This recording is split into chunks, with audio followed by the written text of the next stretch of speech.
Bruchim Aboyim, again, welcome to our home. Thank you for attending. This week on My Thoughts, we'll continue with our in-depth examination of Pirkei Avot, the ethics of the fathers. This week we'll be dealing with two Mishnahs, both 8 and 9, in this chapter. This Mishnah, the 8th, introduces us to the next pair of Zugot, pair of sages, that led the nation in their capacity of the Nasi, the president, and the Av Beis Din, the head of the Supreme Judicial Court. Now, Yehuda ben Tabai and Shimon ben Shattach were the third of the Zugot, a period of paired leadership in the early Second Temple era. This was a time marked by tension between the Pharisees, who were those who followed the strict Torah law, and the Sadducees, a breakaway sect. Shimon ben Shattach strengthened Torah institutions, and Yehuda ben Tabai is best remembered for his deep sincerity and repentance following a judicial mistake described in the Talmud in the Tractate of Makot. Now, the Talmud states that Yehuda ben Tabai erroneously ruled in the case of what we called Edom Zomimim. Now, the Hebrew word zomim means to scheme or plot. Zomimim are false witnesses whose testimony is proven invalid by the testimony of two other witnesses. Now, the second set of witnesses do not testify about the case at hand at all. They only testify that the first set of witnesses were with them in a different location at the time that the supposed crime occurred. And if the first set of witnesses are found to be zomimim, well, they receive the exact same punishment that they attempted to impose upon the defendant. However, in order for that punishment to be administered, the law is that both witnesses must be found to be zomimim. In the case in question, which was adjudicated by Yehuda ben Tabai, only one of the witnesses was found to be zomim. So Yehuda ben Tabai erred in his decision. He killed that one witness who was found to be guilty of being a zomim. After being rebuked by Shimon ben Shattach for shedding innocent blood, he admitted his error. He then took upon himself to never again render a legal decision except in the presence of Shimon ben Shattach. Now, he did this in the hope that Shimon would correct any mistake they might make in the future.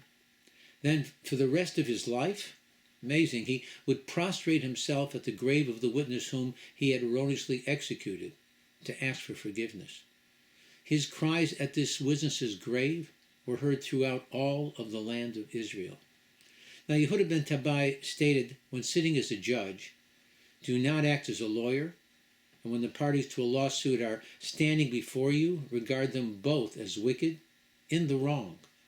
But when they have departed from your presence, regard them both as righteous, since they have submitted to the judgment. Those are the words of the Mishnah. So what does it mean, do not make yourself the lawyer of the litigants? The Rambam, Maimonides, emphasizes that judges must never assist either of the litigants in developing their arguments. Rabbeinu Yonah stresses that a judge should guide towards truth, but never towards victory. Maharal of Prague explains that a judge must embody the divine attribute of truth, not persuasion. And Chassidus interprets the Mishnah spiritually. Do not serve as your own lawyer to justify your ego by rationalizing your faults. Now, the Holy Baal Shem Tov teaches us that judging others mirrors self-judgment. Now, before tshuva, before a person repents, he said, see yourself critically. After you've repented, after you've done tshuva, view yourself as transformed. The Mishnah outlines the soul's movement through din, tiferet, and rachamim, which are judgment, truth, and compassion. Now, the Mishnah uses the Hebrew words orchei dayanim. Now, in modern Hebrew, the words orach din literally means one who arranges the argument before the judge. Now, the word orchei is derived from the Greek word meaning orchi, which means chief or supreme, as in the words arch-enemy or arch-bishop. Now, the Mishnah is warning judges not to become arrogant with a sense of their own power. The Medrash Shmuel states a Jewish court is made up of 3 judges. Each of the litigants chooses 1 judge, and then the 2 judges together choose a third. The Mishnah is warning the judges that even if you were the one selected by one of the litigants, you are still prohibited from favoring him if you realize that he is wrong. You must rule fairly. You are not required to assure that the litigant who chose you wins. You may search for halakhic precedents to prove his case, but under no circumstance may you waive your impartiality and twist the law. Now Rashi translates the words ka'orchei hadayanim like the great judicial figures, meaning that a student should not act like a great legal scholar by offering his opinion in the presence of his teacher. There's a medrash, in fact, that states that 10 years were taken from the life of Joshua, because he had offered his opinion in the presence of Moshe, his teacher. Rav taught that a judge should not pressure litigants into using his court. Now, these words can also be understood as those who arrange or prepare the judges. A judge must have the integrity to maintain strict impartiality even before a litigant who has appointed him as a judge and who also has the power to remove him from his position. They tell a story about a young rabbi who was appointed as the spiritual leader of the community headed by Baron Rothschild. The day after his appointment, Rothschild appeared before this new rabbi in a lawsuit against a poor individual. Rothschild argued his case vehemently and demanded justice. The rabbi listened to all the evidence, and then he said to the Baron, "I know, sir, that you are the president of this community. However, based on the evidence presented by you, you are in the wrong. I am sorry, but I must rule against you." With those words, a broad smile appeared on the face of Rothschild as he walked over to the rabbi and extended his hand. He said, "This is the kind of rabbi that I want for this community." Rothschild went on to explain that the whole lawsuit was actually fictitious. It was designed to test the impartiality and independence of their new rabbi. The Chidah in Zeroa Yamin states that the Mishnah is advising us that when we judge ourselves, we should not act as our own lawyer, who is unwilling to admit the guilt of his client. There's a saying that a lawyer who represents himself has a fool for a client. A person can never grow or improve themselves if they cannot face the reality of their own shortcomings. Guilt is painful, but it is from that pain that spiritual growth emerges. As the saying goes, no pain, no gain. The second teaching, when the litigants stand before you, regard them both as if they are wicked. So both Rashi and the Rambam explain this as a directive for caution. People in conflict may unintentionally distort the facts. Rabbeinu Yonah teaches that this prevents a judge from being swayed by wealth or charisma. The Maral frames this as din, strict judgment, administered prior to the verdict, aligning with the attribute of gevura, of severity, in Kabbalah. The judge should initially adopt a position of skepticism, questioning the claims of both litigants. In order to render an honest decision, he must remain objective. They both must be seen by him as evil. After all, if the 2 litigants had been truly righteous, there would not have been a need for a court case at all. They should have been able to reach a compromise on their own. And they tell a story about 2 men who had an argument. They both went to see their local rabbi. It just so happened the door to the rabbi's study was open just enough so that the rabbi's wife, who was in the next room, was able to hear her husband's conversations. So the first man entered the rabbi's study and the rabbi told him to take a seat. The man began to explain to the rabbi his grievances about his associate. Now, the rabbi listened and then nodded his head and said, "You are absolutely right." The man stood up with a big smile on his face, thanked the rabbi, and he left. Minutes later, the second person entered the rabbi's study.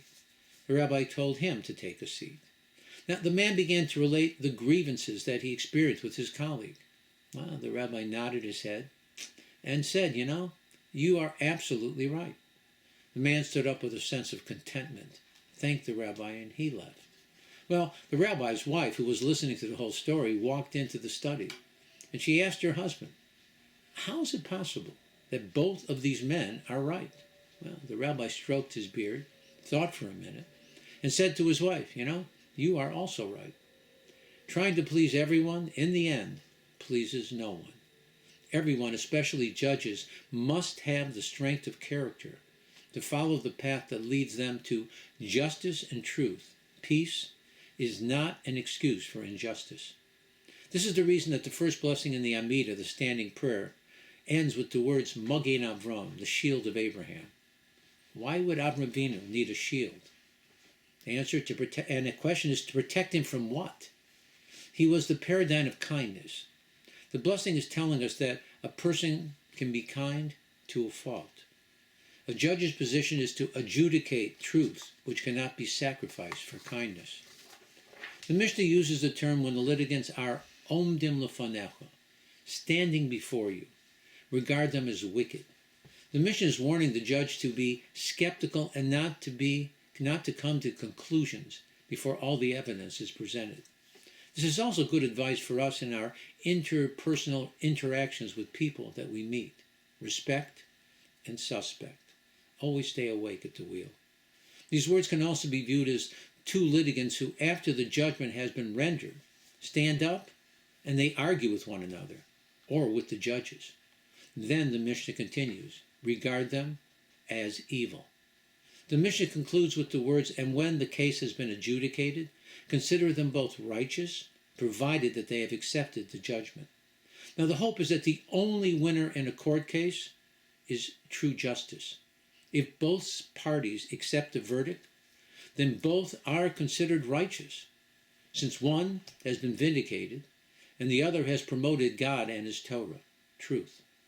We read in the portion of Mishpatim, in the case of an Eved Ivri, a Jewish slave, who wishes to remain a slave after his initial 6-year period of servitude has concluded. The Torah states in the portion that his master must bring the slave El Elokim, which literally means to God. Rashi states that this actually means to the court. The Ramban, Nachmanides, adds that a judge stands in lieu of God when he sits in justice, which is why the word Elokim, God, in this verse is referring to the judge who is acting in lieu of God. After the case has been adjudicated, the judge must shift from scrutiny to compassion. Rashi says accepting judgment peacefully indicates true righteousness. The Maharal explains that after the verdict is rendered, harmony and tiferes, truth, must follow. It states in the portion of Kedoshim, do not pervert justice. Rashi comments that a judge should not pervert justice even in the case of a rich man who happens to have a case with a poor man. The judge should not say, this man is poor, and the rich man is obligated to support him. I'll therefore favor the poor man in the suit, which will allow him to make a respectable living. Nor should he say, this man is rich, he is the son of a prominent family. Now, how can I put him to shame and observe his disgrace? You know what? I'll rule in his favor, and then, after the case is over, I'll inform him privately to give the poor man the money that he is due. The judge must follow the letter of the law, regardless of any outside circumstances. For any society to be able to exist, justice must prevail. The bottom line.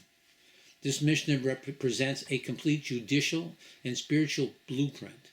Pursue truth without bias, question fairly, maintain suspicion before judgment, restore peace after the verdict is rendered, and avoid self-justifying rationalizations. It is rooted in the lived experience of Yehuda ben Tabai and carries deep ethical and mystical significance. The 9th Mishnah introduces us to Shimon ben Shattach, a leader known for his discipline, justice, and moral courage. The Mishnah states that Shimon ben Shattach said, examine the witnesses intensely. Be careful how you express your words, so that they will not learn to lie. At first glance, these words address a judge who is presiding in a courtroom. However, on closer scrutiny, it also paints a full portrait of character, outside the courtroom. Shimon ben Shattuck was the brother of Yanai's queen, Shlomis Alexandra, known as Shlomit-Zion. When King Yanai killed out all the sages, Shlomis Alexandra hid her brother. By the time he was able to return to public life, he was the sole remaining member of the Sanhedrin, the High Supreme Court, still loyal to Torah Judaism. All the rest of the members of the court were Sadducees, a sect again who denied the validity of Torah Sheba'al Peh, the oral law. He introduced a simple but powerful rule. Anyone who can bring a proof from the Torah is qualified to sit on the Sanhedrin.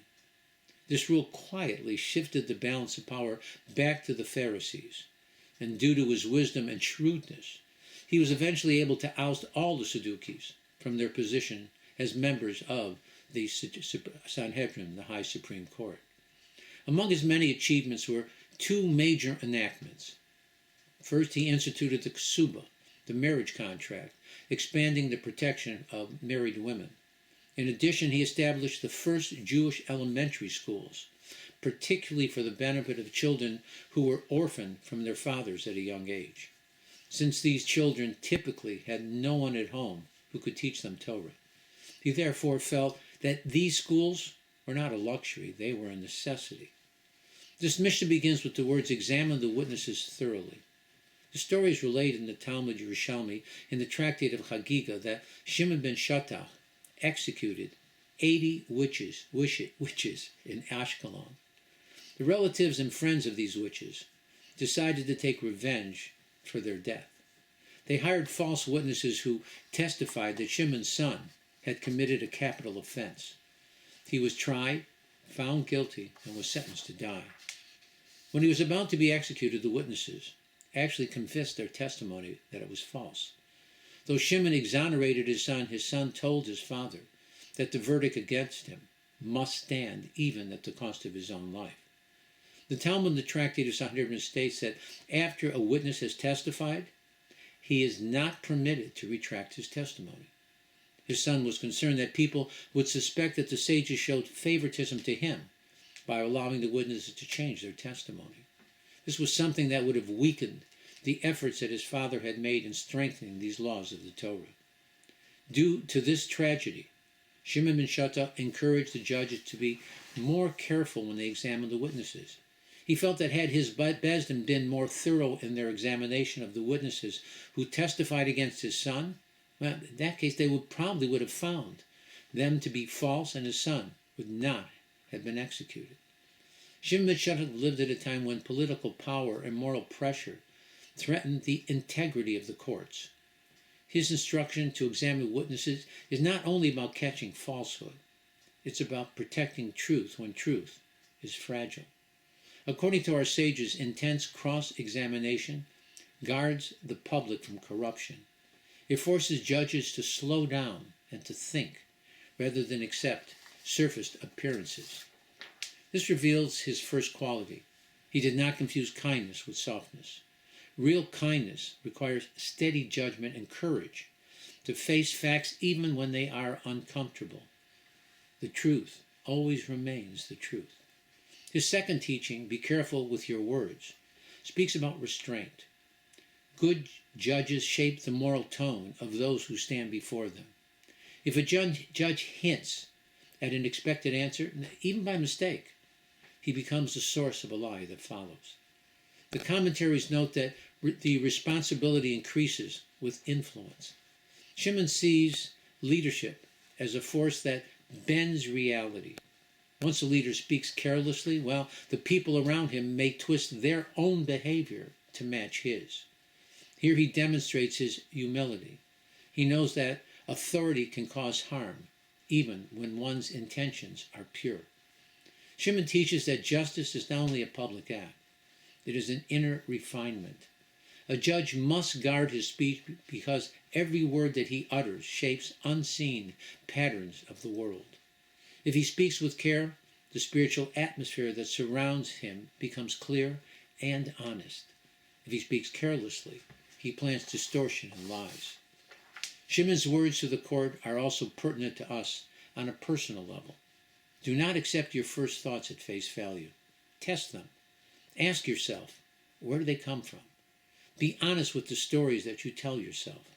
Guard your speech, because speech gives those stories power in the world.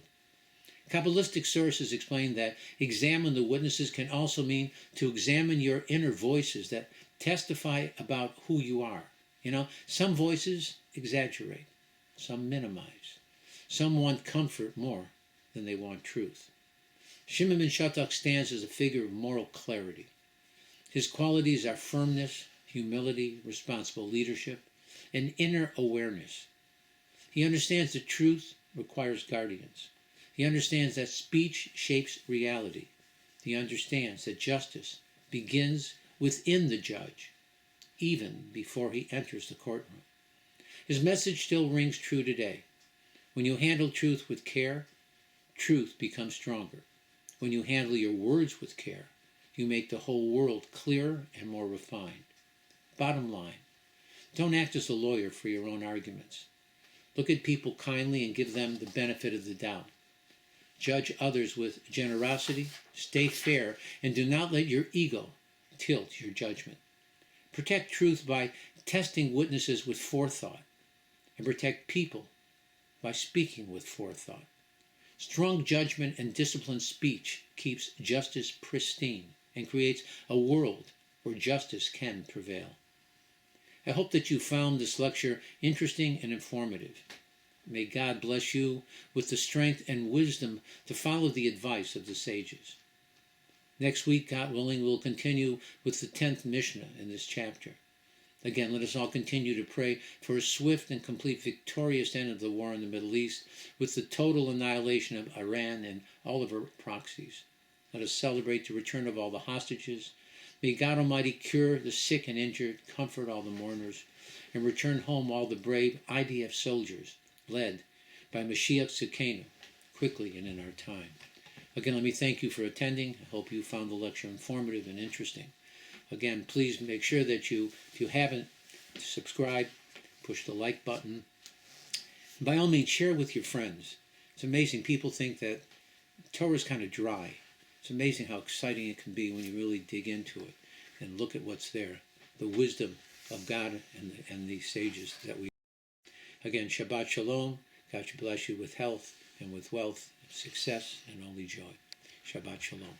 Thank you.